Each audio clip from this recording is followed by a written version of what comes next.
Remember the Brady Bunch? Back before our money was broken, you could have one parent working while supporting a family with 6 kids and a live-in maid. Oh yeah, and a dog, Tiger. What happened? I have directed Secretary Connally to suspend temporarily the convertibility of the dollar into gold or other reserve assets. So President Nixon in August 15, 1971, took the dollar off the gold standard so we could print more money, so we could steal your wealth. And the reason that he decoupled gold from currency was to pay for the Vietnam War.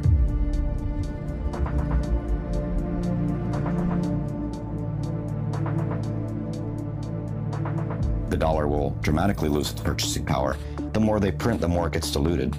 And, with Bitcoin, you just can't do that. And so people who understand, the concept of money supply being the driver of inflation, then they'll understand why Bitcoin is superior.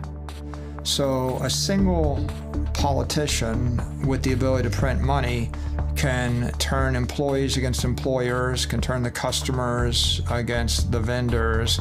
They can turn every industry against every other industry. They have people rioting in the streets. And typically, the people don't realize that it's the government that's created the distress, and they blame the shopkeeper or the policeman or the person in the streets for causing their problems. And so you have unnecessary violence. You have human tragedy. Businesses collapse, families collapse, people lose their lives. And it's all because the economy is, in essence, collapsing because the energy is being drained out of the currency. There has been so much damage caused by broken money over the last 50 years, and more people are feeling left behind. If you work for a living, you're paid a salary, you're kind of a slave. Well, that's a harsh word, it makes us uncomfortable. But it's true in the sense that you're given a certain amount of money for your time and effort. Therefore, you don't have time for creativity and innovation because you're just doing your job, just punching your ticket. Well, part of that is because your money that you're paid gets less valuable every day. We've been sold a bill of goods that inflation is good for us. That's nonsense. Why should the devaluation of my hard-earned money be good for me? That doesn't make any sense at all. Who it's good for is the people at the tippy top. How in the world are they going to get ahead if they're operating on this system that doesn't preserve their energy and their work and their time? So it seems like we're all getting rug pulled. I have a sneaky feeling it's inflation that's taking advantage of us. But what exactly is inflation?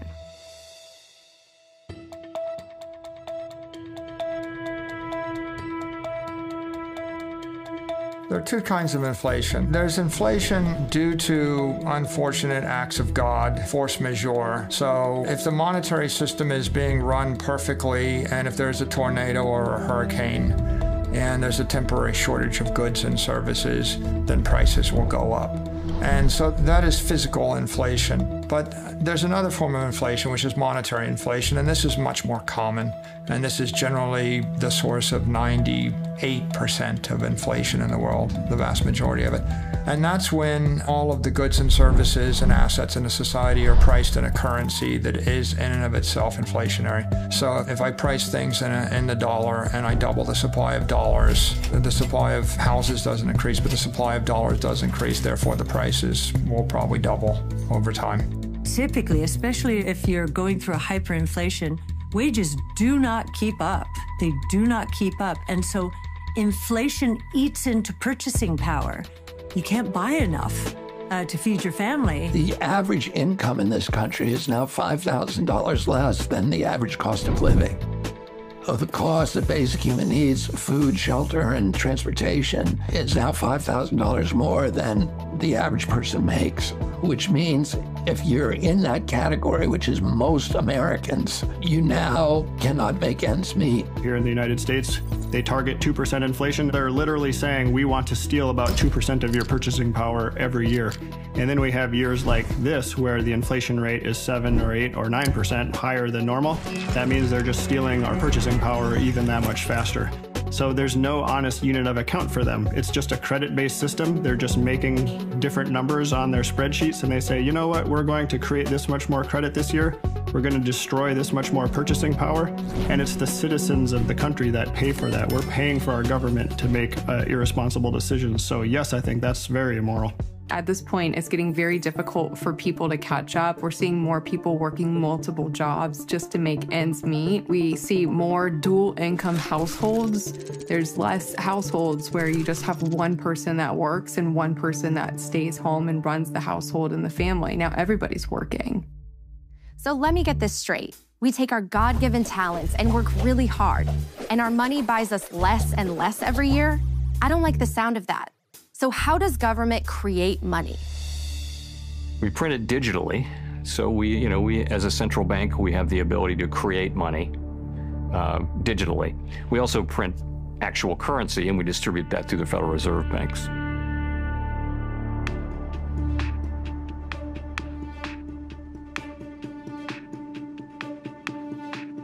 The current financial system was built for the elite.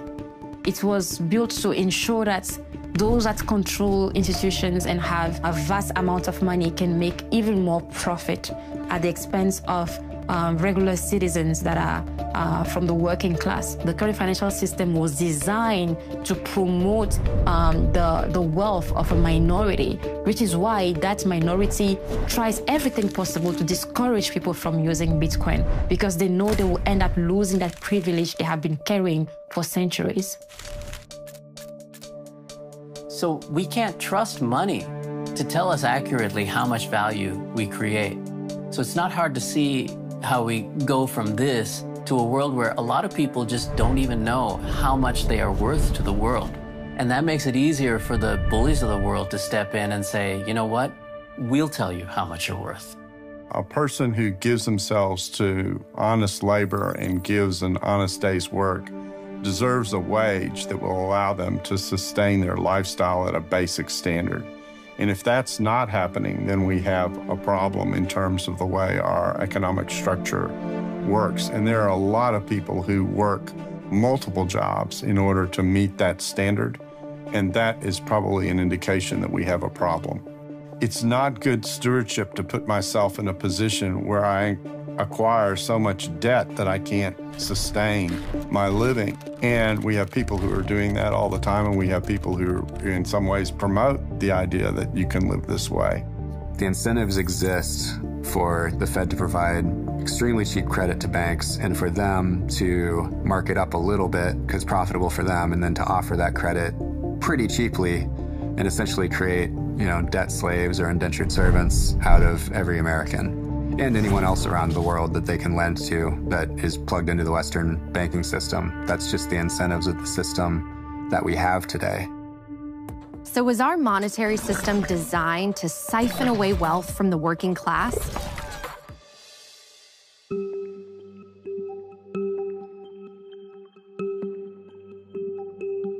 If we go back to medieval times and perhaps a bit earlier, we can see how money emerged. What happened is that every local sovereign nation state or city-state tended to issue its own currency. And two things impacted the reliability, the durability, and the effectiveness of that currency. One was whether the issuer of the currency, whether it was a nobleman or a king, or whether it was a constituted government, whether they could, to use the phrase from Isaiah, to resist the temptation to dilute the currency. And it is a huge temptation. There's no question about it. I like to use a silver dollar as an example. So when this dollar was created, right, it was worth $1. As a matter of fact, for a while, you could take a U.S. silver dollar note and exchange it for $1, right?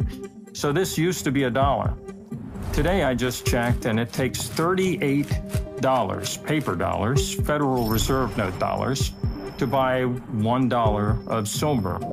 That gives you an idea of the destruction of the purchasing power. And that's why we're seeing today in the post-lockdown world all the central banks around the world printed tons and tons of money. And that just doesn't make any sense. And so people say, well, why are housing prices going crazy? And why are food prices going crazy? Well, it's inflation. It's actually not really inflation. Inflation is when there's excess demand for limited supply, so the price rises. This is currency devaluation. So weights and measures were the way in which you'd say, if I got a pound of something, I'll give you a pound of this, or the equivalent. And there's a real warning in the scriptures, Deuteronomy, Leviticus, especially in the Mosaic Law, and then later in the book of Isaiah, the book of Proverbs, that talk about things like, and they use a lot of metaphors, like diluting the wine with water. I mean, how is that for an image of inflationary policy, where you inflate the amount of money in the economy because you have control of the printing presses? Unfortunately, as governments abandon all morality with respect to preserving the value of the currency for which they exercise control and responsibility, it's increasingly impossible to count on that kind of stability. And in that light, we think in terms of whether Bitcoin is an investment vehicle or whether it is an exchange vehicle, or maybe we have to look at it as both.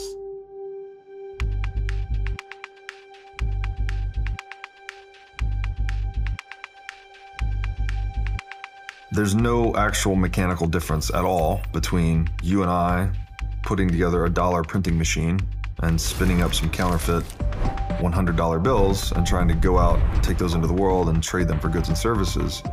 There's no difference in you and I doing that and what the Federal Reserve does by the trillion. It is one of the core contributors to the rich getting richer and the poor getting poorer.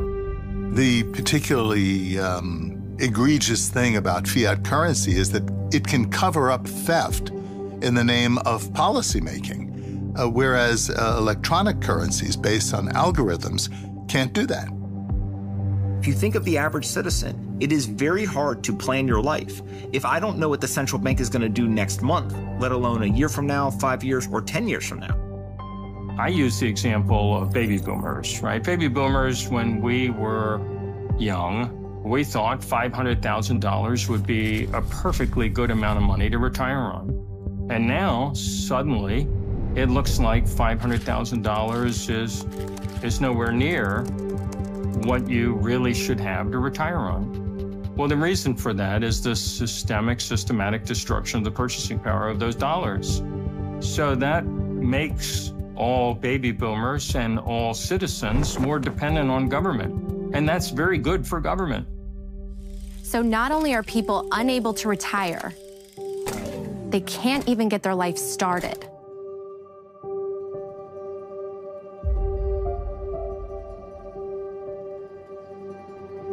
God's will is for us to be fruitful and to multiply. And one decision or one factor that impact many people's decision to have children is their finances. And the state of our economy has really devastated, particularly young people's savings.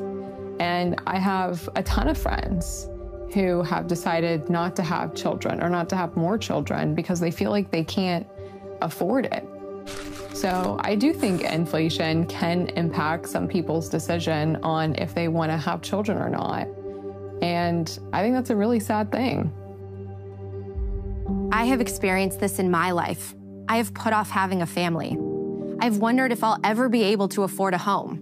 More and more people in my generation are living at home with their parents and drowning in student loan debt. Millennials like me are losing hope that the future is one they'll be able to afford. For the first time, we have a generation that is worse off than the ones who came before. None of it feels fair because it isn't. The system is rigged against us. We live in a system where we are forced to use a certain currency. In our case, let's say the US dollar. We didn't choose to use the US dollar. We didn't have a vote about whether we were going to use the US dollar. We're forced to use the US dollar. And that US dollar is controlled by political organizations that make political decisions to benefit themselves at the cost of others. Decades of policies that were probably well-intentioned have led to the worst levels of income inequality and wealth concentration we've seen since the 1920s. And at this point, we have politicians who just throw blame and they come in and say, I'll fix it. But unfortunately, they can't fix it because in order to keep the system going, they have to keep printing money. And the more they keep printing money, the more the wealth concentration grows and the more unfair and unequal the system becomes. Okay, so clearly there's a problem, and it feels like there's no way out. But is there? If broken money is the cause, how can we fix it?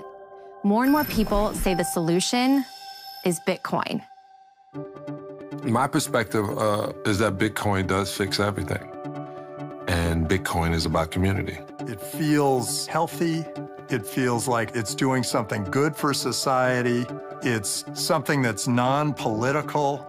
It is not tied to any one group or another. It's not tied to the Republicans. It's not tied to the Democrats. It's not tied to the Libertarians. It's open for everyone, and it's free for everyone. Anyone can be a part of the Bitcoin economy. It's like a good church. A good church says, anyone, come on in. Come be a part of our community. Be a part of our family. Bitcoin is that. So we can only trust systems that cannot be discriminatory. And Bitcoin is powerful in a way that is money that does not discriminate based on race, based on gender, ethnicity, or even geographic location. A person holding Bitcoin in Togo today will have the same value as a person holding the same quantity of Bitcoin in the United States. I'm not techie. I'm really horrible with technology. But once I understood what blockchain was, blockchain's integrity. Bitcoin is based upon integrity. That's why I call it people's money. The government cannot make it. Bitcoin is not this centralized control of the economy. Bitcoin is built by the people, for the people. If you consider how many steps it takes for a merchant to sell a good to a consumer in the traditional world today, it takes 9 steps. And what the Bitcoin network does is take 7 of those steps away. It's peer-to-peer. Those steps, by the way, are dominated by toll takers. They're taking fees. And so up to 3%, sometimes more, of the transaction, which actually can be saved by both the merchant and the consumer. One of my favorite aspects of Bitcoin is the limited supply of 21 million. I think that having something that can't be changed makes it so powerful, and it makes people appreciate, just like their time is limited, their own personal wealth is limited. When they see that the Bitcoin amount is limited to 21 million, it really makes them understand the difference between Bitcoin and every other currency, all fiat currencies, which don't have this limit. So that key is what makes Bitcoin special. Bitcoin is a digital bearer instrument. You can think of a bearer instrument as he who holds it owns it. So if I am walking and I find a $10 bill on the ground and I pick it up, who owns it?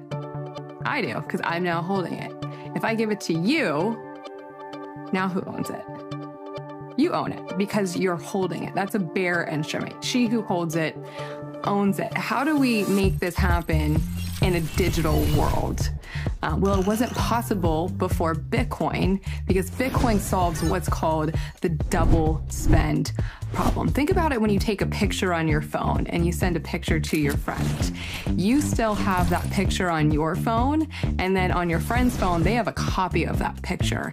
If I want to send money to my friend peer-to-peer in a digital way, it's really important that when I send it, it leaves my device and it's only on their device. Otherwise, you have what's called a double spend, and that's where you can double spend the same piece of currency over and over again. That doesn't work for money. So Bitcoin solved that decades-old computer science dilemma called the double spend problem. And that allows for the peer-to-peer transfer of money in a digital form for the first time ever. What Bitcoin does is it gives you back that ability to be your own bank, to custody your own funds, to spend money, but the way we do with dollar bills now, but in a digital, virtual way. That's really powerful. So to recap, there are only 21 million Bitcoin, and the network gives you total control over your money. And now some of the most successful entrepreneurs are into Bitcoin. If you look at what gold is, let's start there. Nobody carries around a gold bar, but some people just feel more comfortable holding gold than they do cash. But the reality is nobody actually owns gold, right? They don't physically own it. Some people have coins, but that's, an exception. And so gold itself is actually just a digital transaction that's stored on a ledger somewhere. It just happens to be on a fiat ledger where it's a traditional database held wherever you're buying the gold, at a bank, an investment bank, whatever it may be. There are a lot of vertically integrated organizations that control your access and the distribution and your ability to use traditional gold ownership. Bitcoin is very similar in a lot of respects, only the ownership of that is stored in a wallet, which, if you have your own wallet, is stored on the Bitcoin blockchain. For example, dollars aren't a great store of value because we have to trust that the government won't print more. With gold, no one controls the production of gold. So we know that its issuance is not controlled by any one party, and it requires work. Gold is a proof of work sort of asset where you have to dig it out of the ground.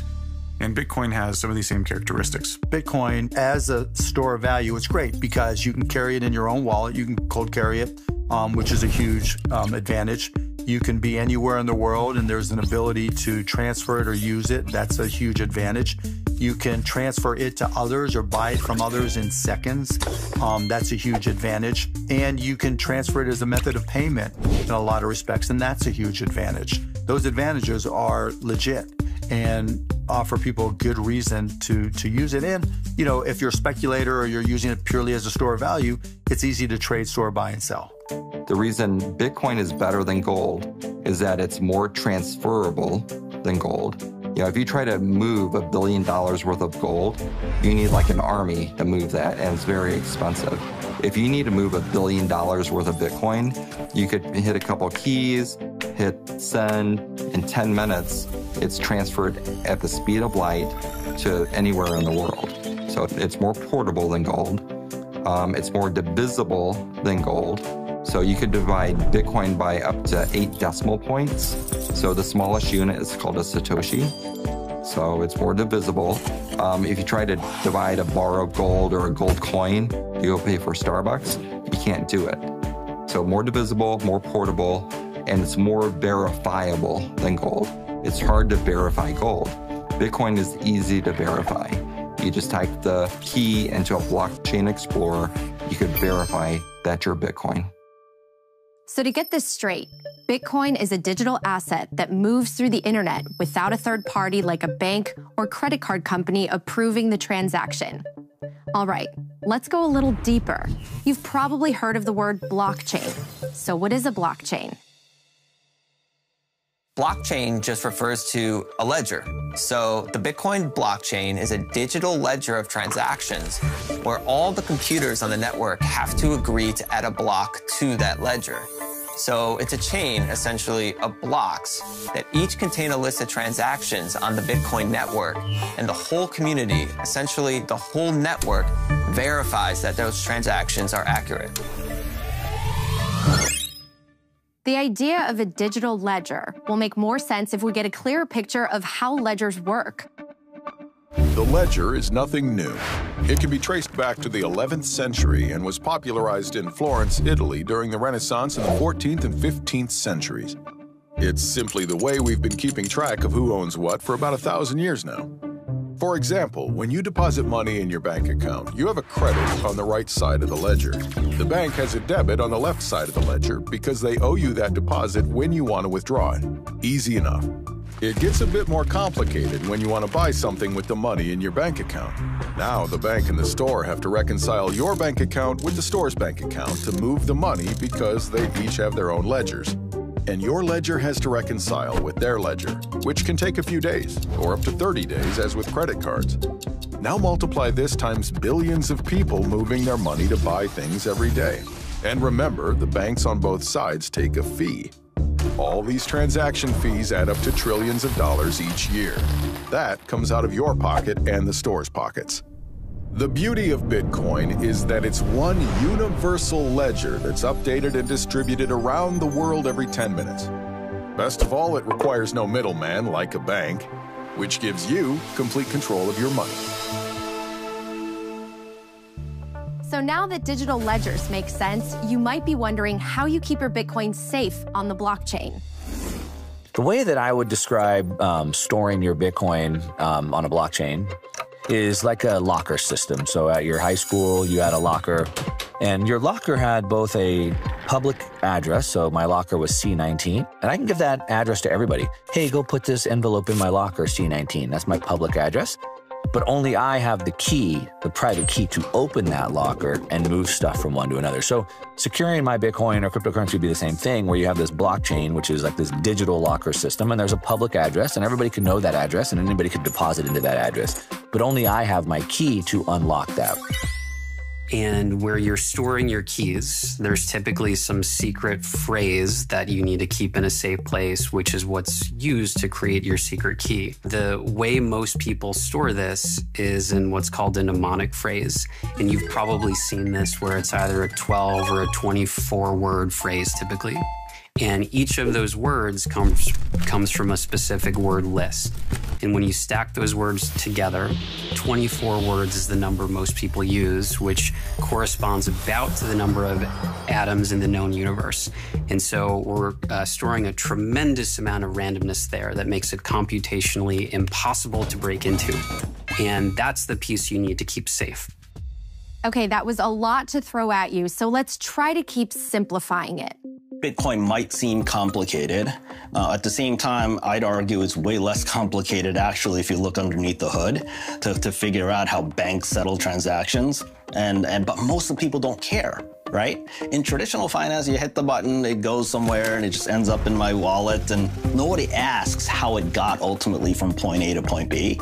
Bitcoin is new, and I get that people have more questions ultimately about it, but over time, I feel like the trust in kind of the Bitcoin blockchain, as well as the longevity of the technology and how, the software has been up and running for so many years, people will stop asking the question. It'll become very normal. To sum this up, let's just hear a simple definition of Bitcoin. So what is Bitcoin?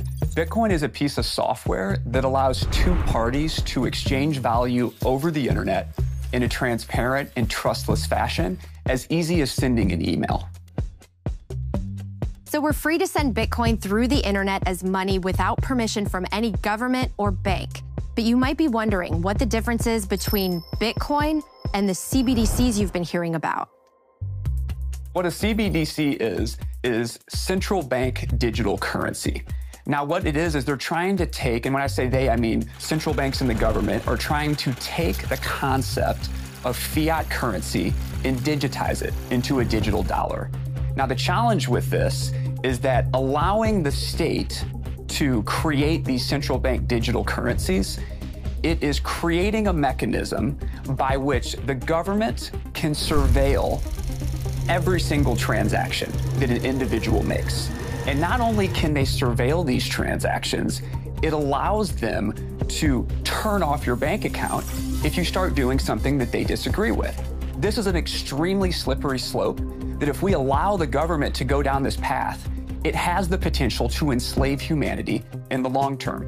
And I think it's something that we need to carefully review, because if we go down a CBDC path, allowing the government this level of control, it's unprecedented, which is why we should avoid this at all costs and stick to a hard money standard like Bitcoin. The central bank literally would be in position to cancel any transaction. It would be permissioned, not permissionless. And it's one thing, for MasterCard, for example, to know how much they paid to Walmart last year, but it's another thing for them to tell the world how much you paid at Walmart last year. And it's a whole different level of creepy for them to say exactly what did you buy at Walmart last year. And I think people kind of broadly get that sense of privacy.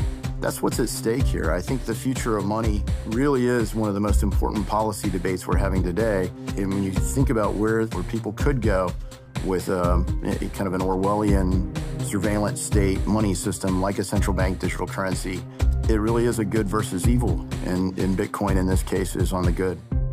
The countries that are clinging to a CBDC are trying to control their people, and those are weak governments. Weak leaders are the ones who try to control everybody. The strongest leaders are the ones who trust people and set them free. The problem I have with CBDCs is they're Marxist. And what I mean, the central bank Marxism is central banking system. So that's why I support Bitcoin, because Bitcoin, I saw the strength coming from the people, not the government. I think CBDCs, wherever they are a threat to freedom. Absolutely.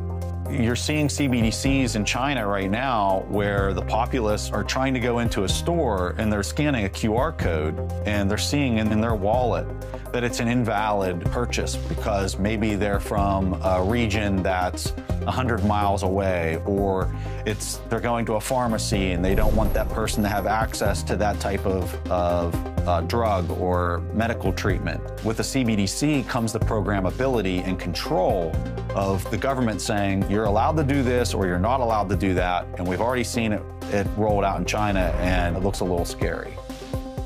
So when you're doing that compare and contrast between a CBDC and Bitcoin, it's all about who's controlling the actual ledger. One's actually decentralized, the other one is not. It's completely controlled by the government. Now that you know the difference between Bitcoin and a CBDC, let's play a little game. Hey everyone, time for one of my favorite games, CBDC versus Bitcoin. Here's how we play. I'll read you a headline from our not-so-distant future, and you have to decide, am I describing a CBDC or Bitcoin? Are you ready? Okay, first one. After criticizing President Macron on social media, French pilot's digital wallet is frozen. Come on, this one's a no-brainer. CBDC or Bitcoin? That's right, CBDC. Next. British electrician protests being denied a pint of lager at local pub for exceeding his alcohol limit for the week. Which is it? CBDC, Bitcoin? Well, of course it's a CBDC. All right, last one. Are you ready? Can I get a drum roll, please? After Chinese invasion, Taiwanese citizens escape with their savings in their head. Border guards are unable to confiscate their wealth. You tell me, CBDC or Bitcoin? That's right, Bitcoin for the win. Thanks for joining us today, folks. Natalie, back to you. Hopefully by now you're feeling more assured. So let's get back to the idea that Bitcoin fixes everything and look at exactly what it can fix. I think that there's a moral case being made for Bitcoin in that it is for the end consumer, for the citizen. It is the stable form that cannot be stolen or corrupted or manipulated or inflated. And so for an individual, that is a great thing. It doesn't necessarily benefit certain governments who want the ability to wipe out with the stroke of a pen or the muzzle of a gun the bank accounts of its citizens. So politicians promise you that they will make your houses more valuable, that you can use them as ATM and extract value from them, that you'd have cheap borrowing and cheap leased cars and cheap mobile phones, and you'll just be wasteful and keep consuming, borrowing, spending, consuming. This is not sustainable. It's not sustainable for human harmony. It's not sustainable for the planet. It leads to a joyless market society that measures GDP and exchange value over experiential value. And experiential value is much more valuable to human beings. We don't measure our literacy rates, our suicide rates, our divorce rates, our happiness, our pollution within the GDP metric. We only measure exchange value. So as long as politicians keep saying, oh, GDP is going up, therefore we're all doing great, that's a massive problem for human society, and it's not sustainable for our planet. So I think it's extremely important that we consider a sound form of money as a fundamental change for our financial and monetary system, because that will put us back on an even keel. So how does all this get us back to the Brady Bunch days? You know, where a family can actually live off one income and have a balanced life? Bitcoin could make life affordable again and allow us to plan for our future. If money actually held its value, imagine the freedom we would have. I think store of value is a really interesting concept that ultimately people are trying to figure out, where can I put my economic value that I've gotten in exchange for the work that I've done? And I don't just want it to not go away. Maybe actually it should increase in value over time. And I think something like Bitcoin continues to perform over the last 15 years as the best store of value on the planet. People view Fed monetary easing as printing money. And if you're printing money, it's going to create inflation, and therefore sound money tends to grow in value. Just in case you haven't heard of sound money, let's take a moment to learn what that term really means. What is sound money? The term sound money originated back when we used gold coins as currency. Oftentimes, as a way to create more money, kings and queens would mix in common, cheaper metals with gold. That way, they could create a coin that looked like it was pure gold, but really, it was diluted. And that allowed them to create more coins with the same amount of gold. So instead of 10 ounces of gold being able to create 10 coins, now they could use that 10 ounces of gold mixed with junk metals and create 14 coins. It was a very sneaky theft of the people's money. The public got wise to this scam and found a simple but clever way to test if their coins were pure. If they dropped them, a pure gold coin would make a different sound than a diluted one. Today, when we refer to sound money, we mean money that cannot be diluted. Bitcoin is the soundest form of money humans have ever created because no matter how hard anyone tries, you can't dilute Bitcoin by creating more of it. There will only ever be 21 million for all of human history. So because Bitcoin can't be printed out of thin air, it gives us money we can trust. And what's more, it's inclusive and open to everyone around the world. You know, if you are one of the 50% of the planet who does not have a bank account, you are shut off from the global economy. You can't go shopping on the internet if you don't have access to a credit card or some form of digital payment. So there's a huge amount of people around the world that are frozen out of the financial system and the ability to improve their life circumstances. Bitcoin, it is designed ultimately to replace both the monetary system and the financial system. It is a math-based system where at its core, it is trying to remove politics from money. The beautiful part about that is that anyone, anywhere in the world can use Bitcoin at any time for any reason. No one can censor them, no one can stop them, no one can tell them that their use of money is wrong or not allowed. No one is going to change the rules on them halfway through, and everyone operates by the same rules. It doesn't matter if you're a billionaire, it doesn't matter if you're a president, it doesn't matter who you are. You have the exact same rights within the Bitcoin system that the person who makes $1 a day has. Do I believe that it can help people rise up out of poverty and give them opportunity to do business where they weren't able to before? Yes, I do. And it's certainly been the case around the world where people have gotten access to a financial system that they didn't have access to before. For example, talk about financial inclusion, for instance. The current financial system excludes a large amount of people from being able to access financial services. If you looked at a continent like Africa, one of the reasons they can't crawl out of poverty is because the currencies in every country in Africa they're either broken completely defective, or they're impaired, and they're continually siphoning economic energy from the working class and from the businesses in those economies into the hands of the politicians that control the corrupt currencies. You, in essence, don't really have any hope of accumulating wealth if you're paid in a defective currency and the currency is continually collapsing. Not only does Bitcoin allow people to be their own bank, it is the only form of money that gives us digital property rights. Bitcoin is very transformative because it gives us a new set of building blocks. We don't know all the things that we can build with those building blocks, but what we do know is that it's solved maybe the oldest problem in humanity, which is how do I secure my property in a way that can't be stolen? The ability of a person to have full rights to the money that he has earned, that he has brought into being, without interference of any more powerful entity, whether it is a band or a gang or a government or anything else that could use force against him. That's a huge advantage and a huge asset.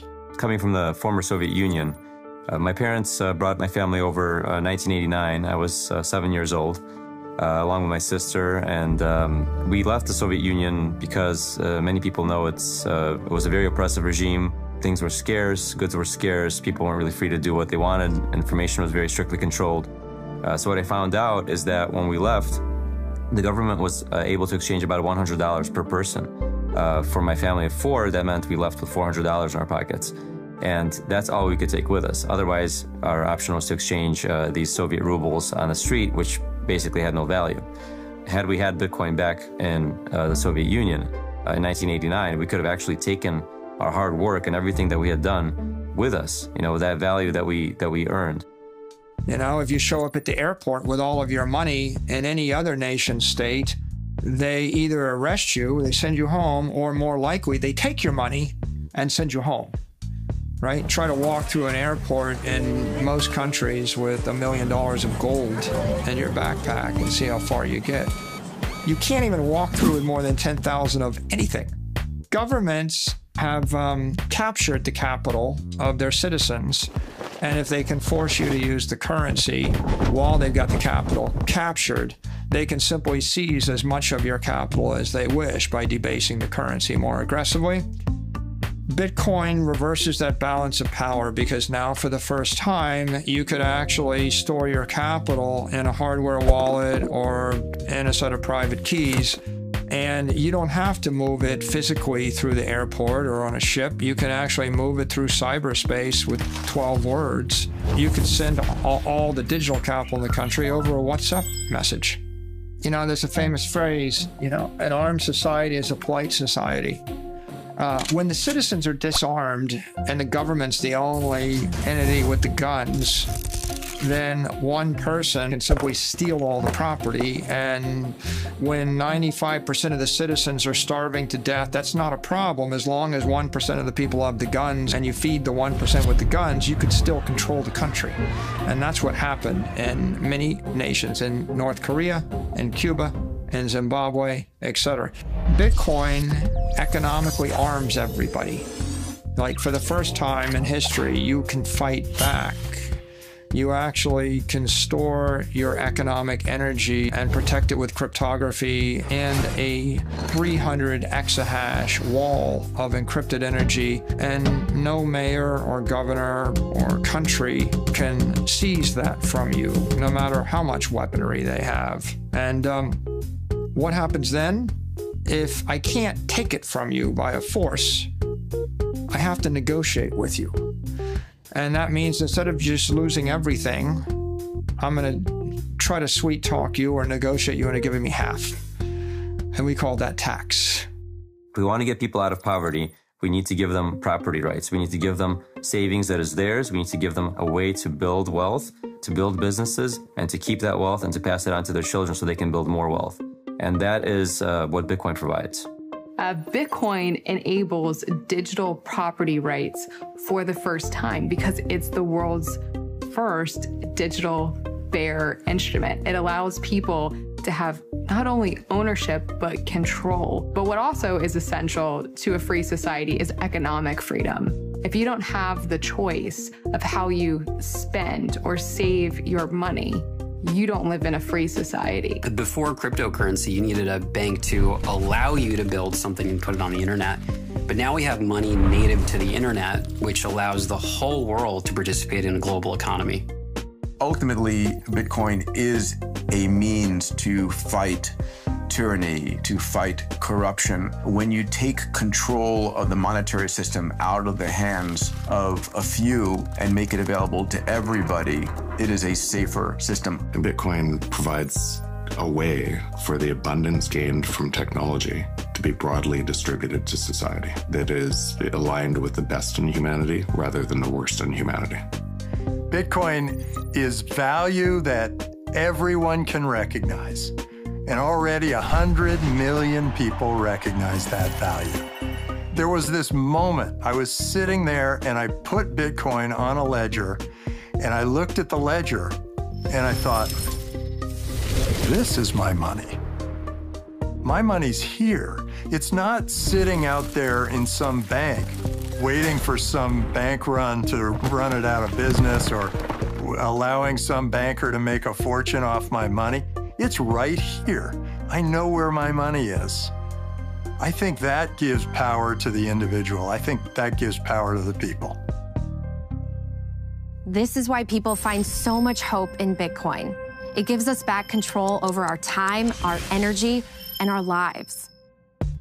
So I think the most transformative aspect of Bitcoin is really almost a social economic experiment. Can all the users of a money be in control of the monetary system, right? Or do we need a handful of elected people to tell us what the monetary policy should be? If a majority of the users of Bitcoin and the people running it decide to change the monetary policy, they can. Bitcoin solved decentralization and security.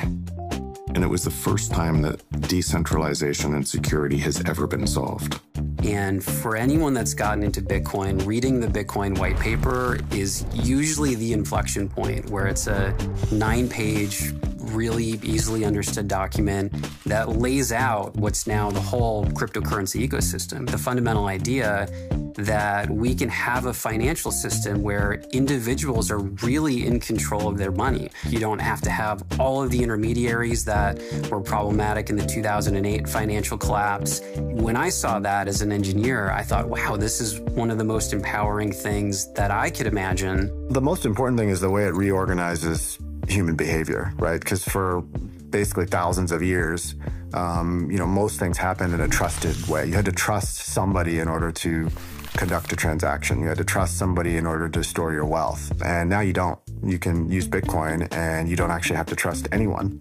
You just have to trust the algorithm. You have to trust the software code. You have to trust the rules of the system. And so Bitcoin is this very transparent system based on code and based on rules. It doesn't require you to trust a bank, doesn't require you to trust the government, doesn't require you to trust your neighbor even. You can use it to do business with an enemy, you can use it to do business with a friend. I think the fact that no one can control or manipulate Bitcoin and that everyone has to play by the same set of rules and there's no rulers, I think that makes it inherently very moral. There's no one who gets a special unfair advantage in Bitcoin, and that's different than the current system we have today, where whoever's closest to the money printer basically disproportionately benefits from it. And so I think Bitcoin can make the world a better place by making it a more fair and inclusive system, and will help fix some of the division, polarization, and the wealth concentration we see today. There is so much Bitcoin can heal. It can even prevent those in power from being able to take our money or silence us. The first thing that happens when you go against the government, that is a dictatorship, they will take away access to your money. And it doesn't even have to be a dictatorship. Justin Trudeau in Canada worked to use banks to cut off money for truckers. They were protesting COVID restrictions that were put on them in Canada, and they were using the banks to do this. This was actually considered illegal in Canada, but nevertheless, Trudeau did it. Banks complied with it, and they started choking off the protest by restricting the money. The government taking people who had committed no crime, who were not charged with a crime, who were, of course, never convicted of a crime, and punishing them for criticizing government policies.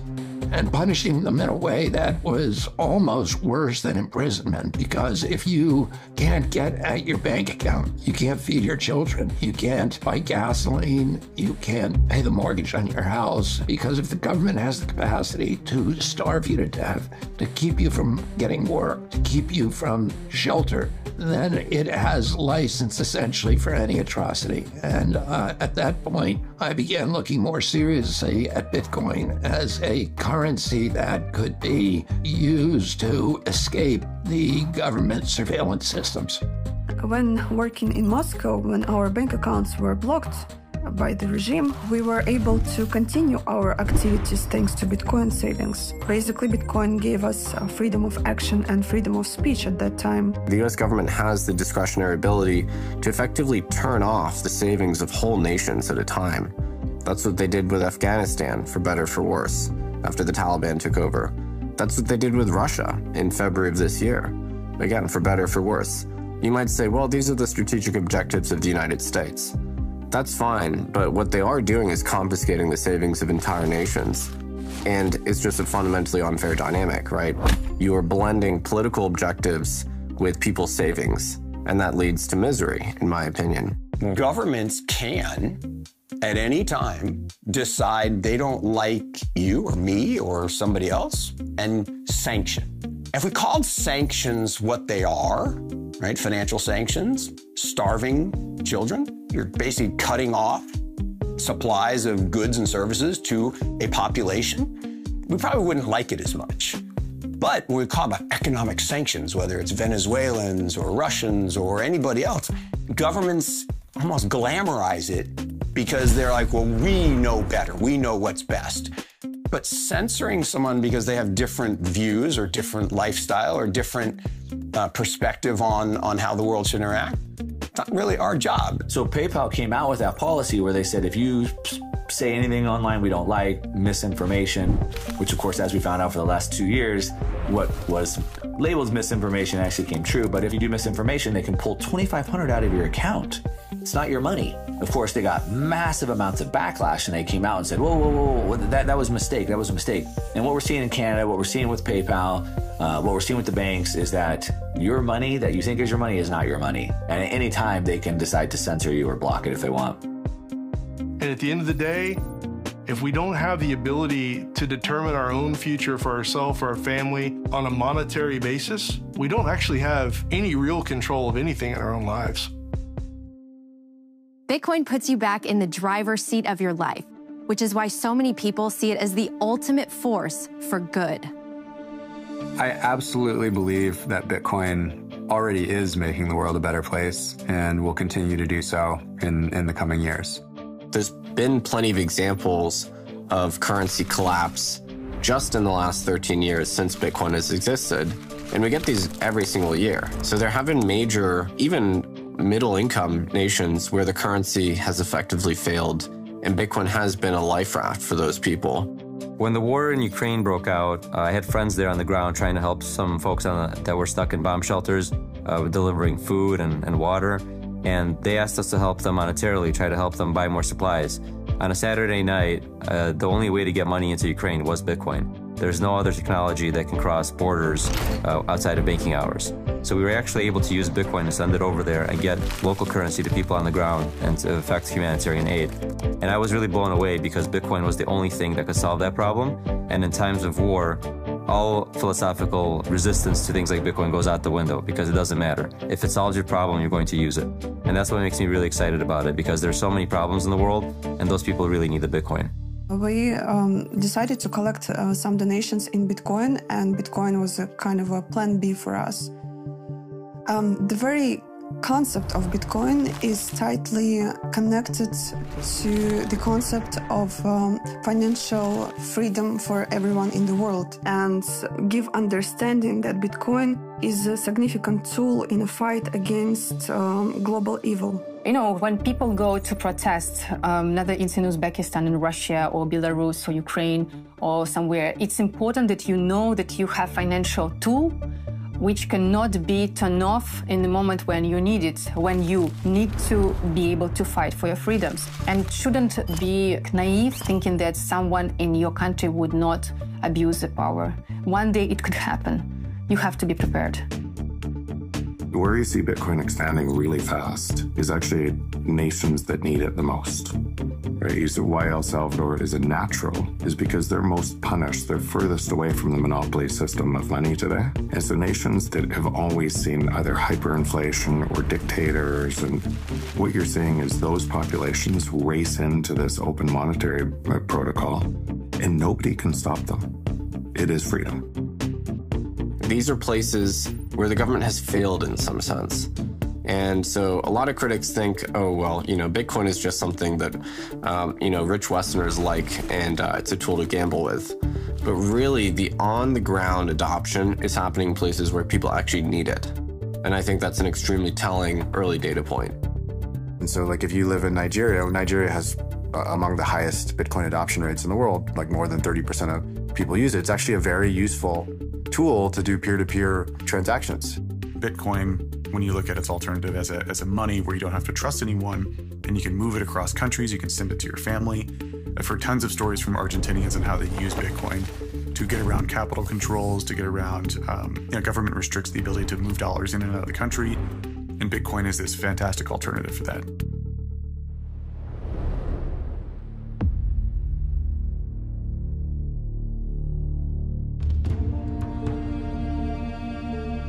My country is ruled by the oldest military regime in Africa, same government in power for 57 years. And this is a brutal, rogue military regime that puts us under unimaginable amount of abuse and pain and control. Activists and dissidents arrested, killed, their bodies dumped in the sea. Countless of activists are jailed and have been in prison for years with no trial. Many others have disappeared, their families have never seen their body, and thousands others have fled the country, living in exile like myself. I see Bitcoin as a tool of political, social, and economic liberation. The reason why is because the ideology behind Bitcoin in itself is geared toward giving monetary agency back to people, to citizens, no longer having people depend on banks and governments to control their money and determine its worth. We are also in a situation where, as citizens of our nation, our money is worth absolutely nothing outside of our borders. So when I see Bitcoin, I see it as a tool that can allow us to put an end to this continuous colonial system that has maintained our countries and our people in bondage. The goal of my activism is to eventually get to a point where my people can live freely and in dignity. And that cannot be attained without financial freedom.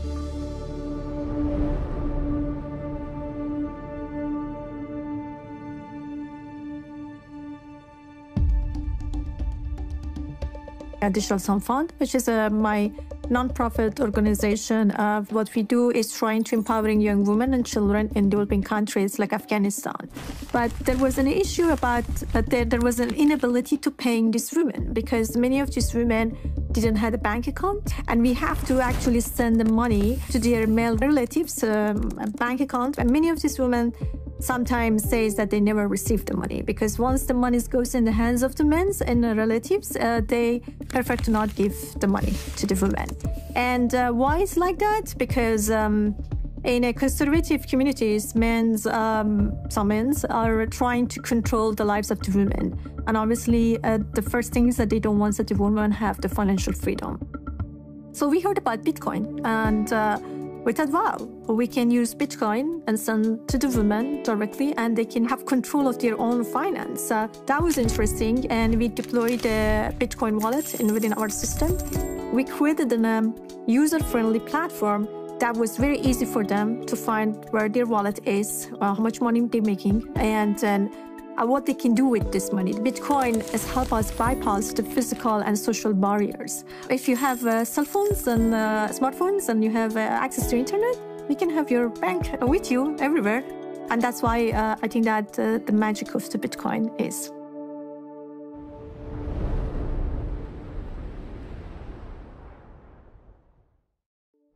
The Jews of Eastern Europe, when the Nazis arrived, the Jews of Spain before that, Jews of Arab countries in the late 40s and early 50s. Jews were thrown out of Syria in huge numbers, thrown out of Egypt in huge numbers, with nothing, literally with nothing. Gosh, if they could have taken their digital wallets with them, what a beautiful thing that would have been.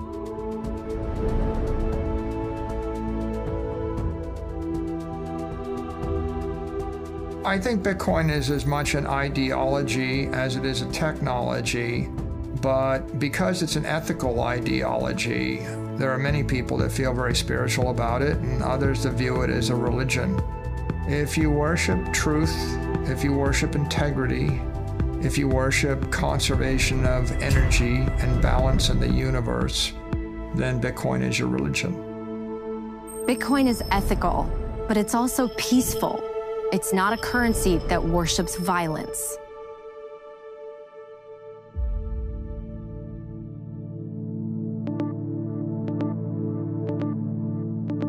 From a political standpoint, you have politicians on both sides, Republican, Democrat, it doesn't matter, that are aggressively trying to vote resources, financial resources, into their local jurisdictions in order to support this war machine that's happening. And that's the game of fiat currency, where nobody is pegged in operating off the same rules, and the same rule set, which is supplied by Bitcoin. It supplies this global rule set that nobody can manipulate, cheat, or take advantage of over the expense of other players in the global game. And that's why Bitcoin's so different. And that's why Bitcoin solves this this massive problem that has been wrought throughout history between humanity and violence.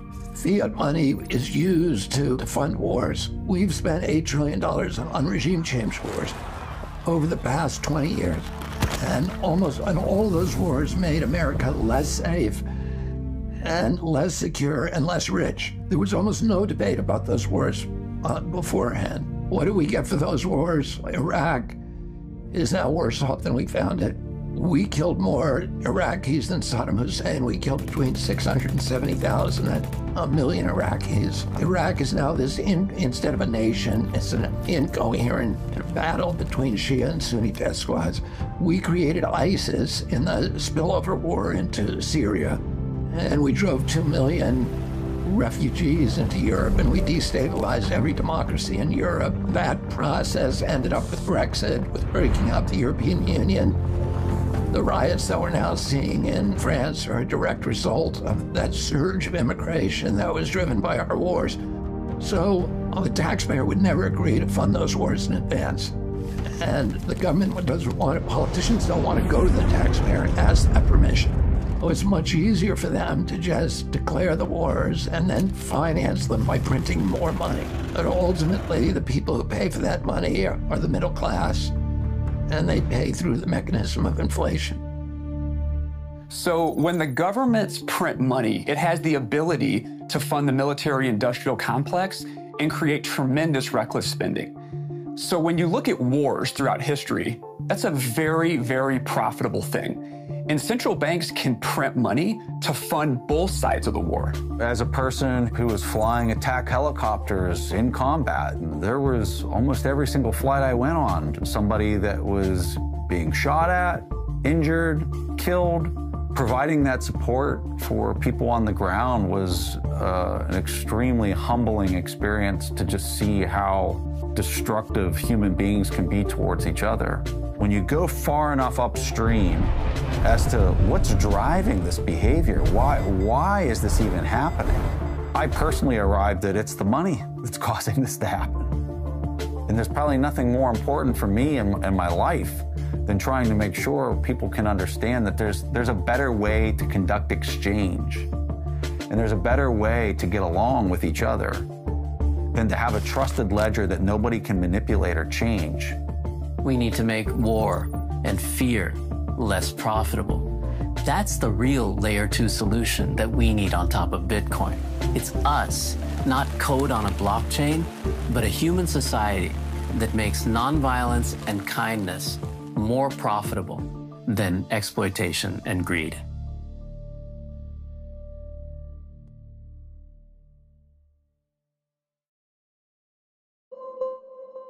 Why is nobody in the U.S. concerned that we've been in these wars for as long as we have?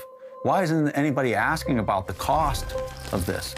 Just not even human life, but like the financial cost. And the reason why is because it was always paid through debasement. They didn't know they were paying for it because the bill was pushed way out into the future through the depreciation of the currency itself. And so it just didn't seem like there was a cost. And so it's not just the U.S. that pays for their armed conflicts this way. It's every fiat-based nation state that pays for their armed conflict this way. If you move to a Bitcoin standard, all of a sudden, you can't debase the cost of conflict away. And Bitcoin, conversely, is the currency of peace. If you actually have to go to a population and ask permission to wage war, in most cases, they're not going to give you that permission. It's interesting when a government gets into trouble and they have to pay for a war, or they have to pay for a pandemic, or they have to pay for some cataclysmic event. They tend to print money. And because you're going to have these governments printing all this money, then the money is worth less. Well, what if it were all Bitcoin? Not only would that government not have the ability to print the money for the war, you might not even have the war. So many people see a world where Bitcoin reduces war, makes it unaffordable, and incentivizes us all to love and serve one another.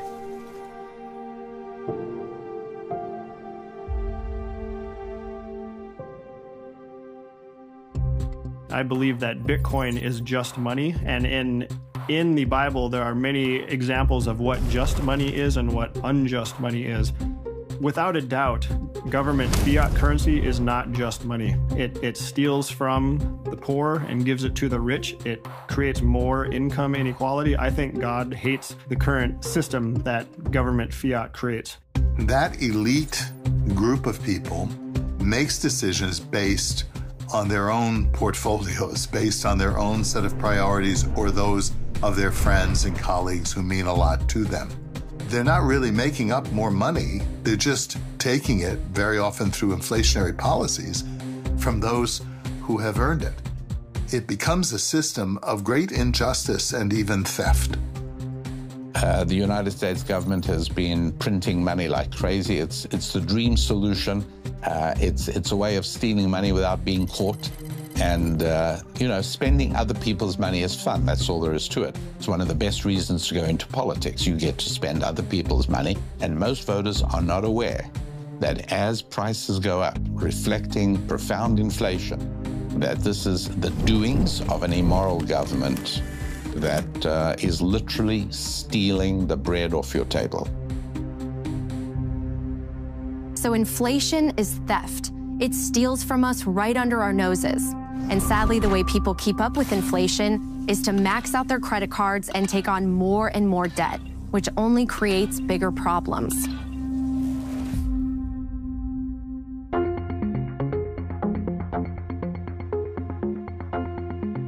We have interest levels today in our time that far outrun inflation oftentimes. And I think that does raise some ethical questions for us about how we handle our money in the modern world and how we charge people who pursue credit, that kind of thing, because they end up paying a lot just to make up the credit aspect of what they've done as opposed to the money that they've been provided for in a loan. So in Islam, the practice of lending at interest is forbidden. And specifically, the word that is used is riba. Riba literally means surplus or excess. And it means any excess on money. So any form of money creation is forbidden. Riba is interest, it's usury, it's money creation. So when we talk about sound money in Islam, we're really talking about a form of money that cannot be created from nothing and therefore requires proof of work. Now, one of the problems with fiat money is that it doesn't require proof of work. Well, that's interesting. Let's see what other religions have to say about Bitcoin and its ethics. Many people question, what is the role of technology in Judaism? This is a tradition and a law which goes back thousands of years, so what could it possibly have to say about these modern inventions and technologies? The fact is that everything that God creates in this world is all for the purpose of making the world a better place and serving Him better. So all of these technologies, whether it's phone, internet, video, all of these things, Bitcoin can be used and should be used for the better service of God. India was this fabulously wealthy industrial power and a spiritual innovator at the same time. And it's largely because its economics had somewhere in its foundation the idea that the ultimate goal is the pursuit of moksha, this true freedom. And we can get back to that. So if Bitcoin helps us to get back to a new kind of capitalism that fosters both material well-being and spiritual freedom, it'll be great. But that kind of new capitalism won't really be that new. It's more like a return to our old habits. So it sounds like Bitcoin can bring out the best in us. Let's explore these religious teachings more deeply.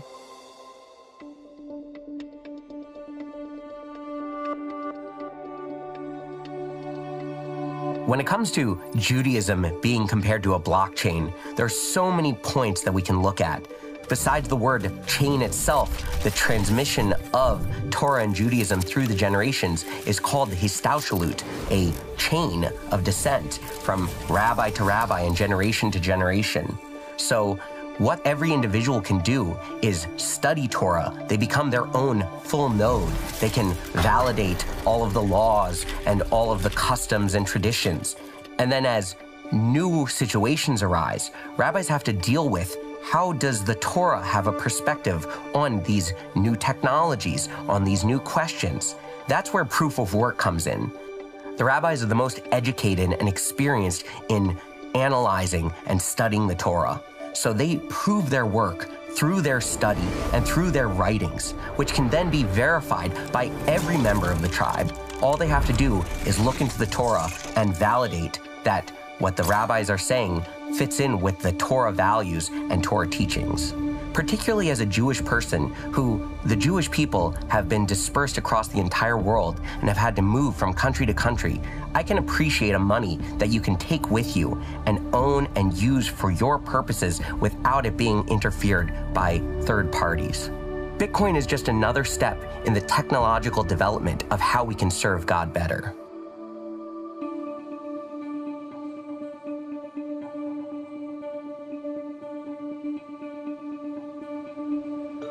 Buddhism itself is a decentralized system. In fact, it's the only faith that I know of where the founder himself said, don't trust anything I say on faith. You have to validate it yourself. So what validation in Buddhism means is that you have to critically analyze anything that the Buddha himself said. So in a way, as a Buddhist, you're a kind of block validator where you yourself have to relive the Buddhist algorithm. Buddhism is really like an algorithm, a set of rules that the Buddha said, if you follow these, you will be happy and you will create a kind, benevolent, and fair society. And so that I find very parallel to the way that blockchain works, because wanted to create a system that benefits all beings, and not just some select subset. Those things I think are very aligned with this idea of decentralization. So yeah, I think Buddhism is a decentralized religion.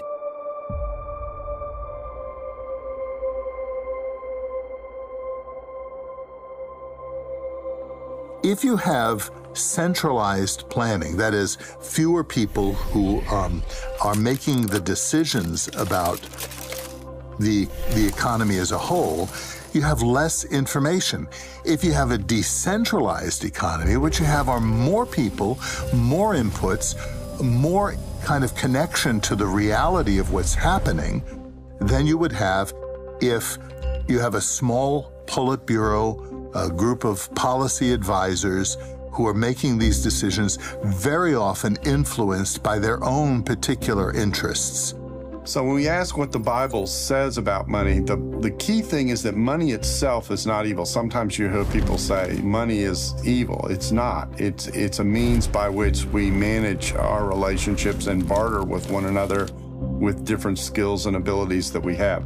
What the Bible says is the love of money that is evil, that it is when it moves us towards greed, when it moves us towards covetousness, when it moves us towards avarice, when it feeds our pride, those kinds of things.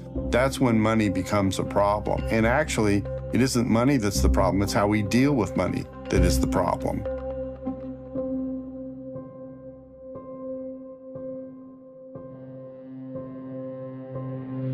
Now, in Vedic economics in ancient times, the ruler, who was often elected, by the way, even 2,000, 3,000 years ago, was judged on a concept called yogakshema, which means an overall material and spiritual well-being of the citizens, particularly the weakest in society. Monetary profit was considered just a byproduct. So fiddling with the money supply, though it might do some temporary good, means that we are ignoring a lot of the key metrics of what makes life worth living.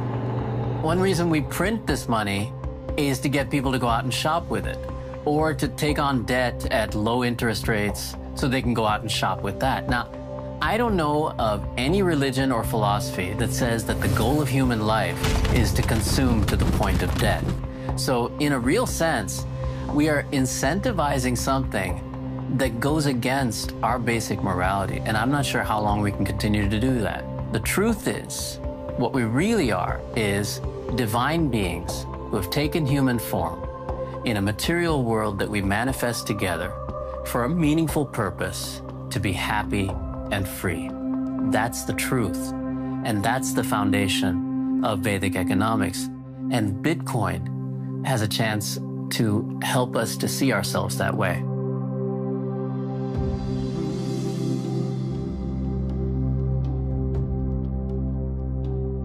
There are sources of scripture in Islam which are the Quran, which is believed to be the word of God, and the Hadith, which are the collection of the sayings and actions of Prophet Muhammad, peace be upon him. And there are two very famous Hadith, one regarding price fixing and the other regarding monopolies. The price fixing Hadith goes something like the following. A group of people came to the Prophet and said to him, would you fix the prices of commodities in the marketplace?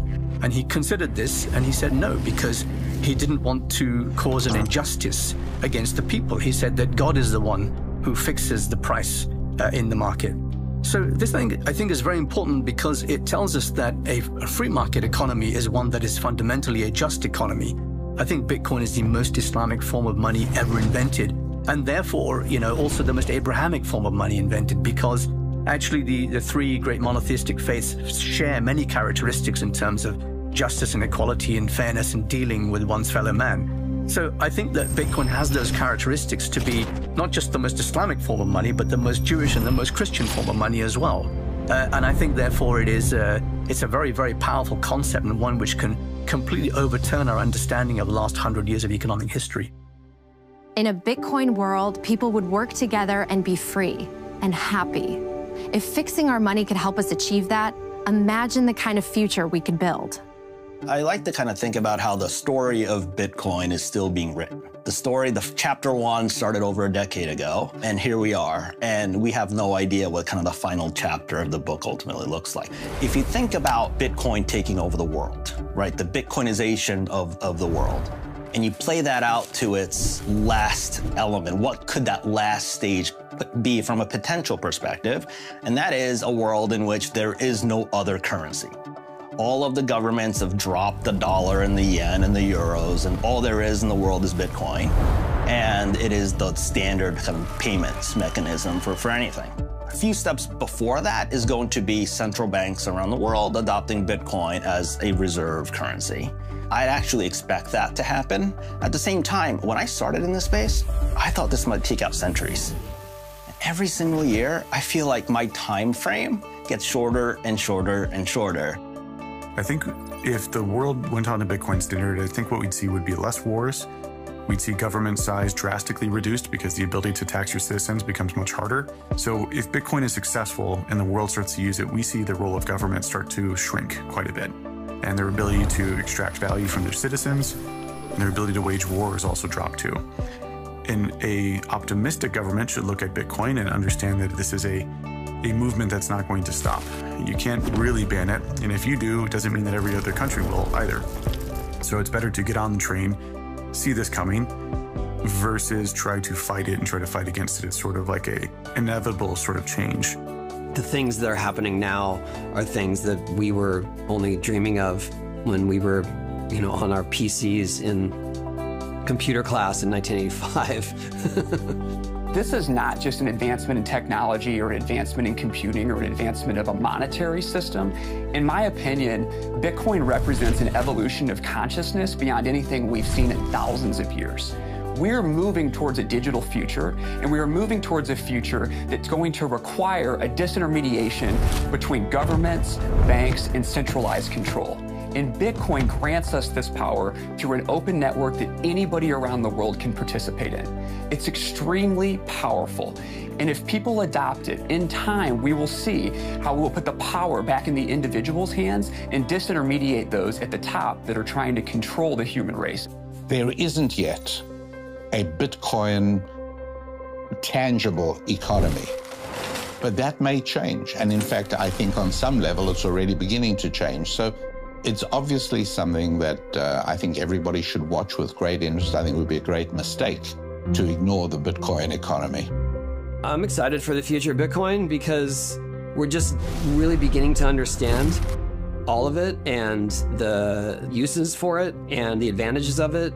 In a Bitcoin operating world, it'll just be a completely shifted dynamic. So it will be more that people can save up and then invest into a certain business. And so in a short way of putting it, it's like saying we're going to live in a more equity-based system as opposed to debt. Whereas right now, it's all about cheap debt. Cheap credit is how the thing expands. Whereas in the future, it will be more equity and savings based. I'm a person who really believes that everyone should have the right to health care, right to a home, right to food, and so on, all the basics.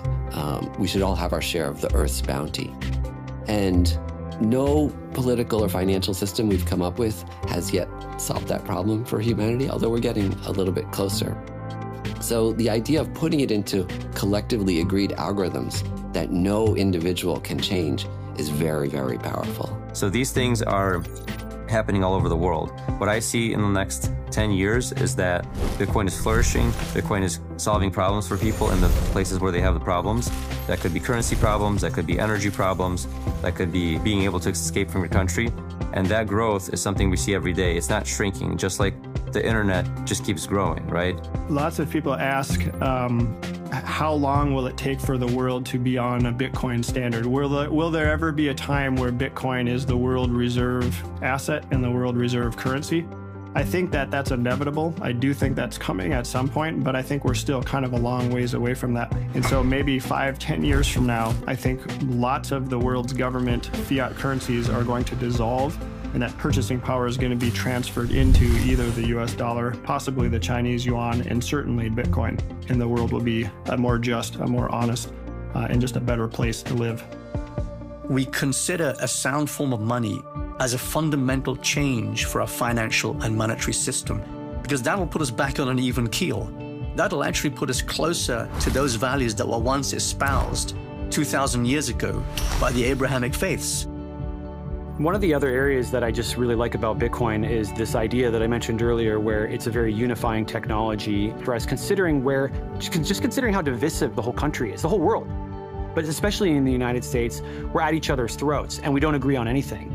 But now, all of a sudden, Bitcoin comes in, and you have Republicans and Democrats and conservatives and libertarians because they agree on Bitcoin, and they agree on Bitcoin because it reflects their values back at them, and they believe that it's the right path for us to move forward. So all of a sudden now, you have this base layer unifying technology that can really start to help us have conversations, because the worst thing that we can do is get into our echo chambers and not talk to the opposite side anymore.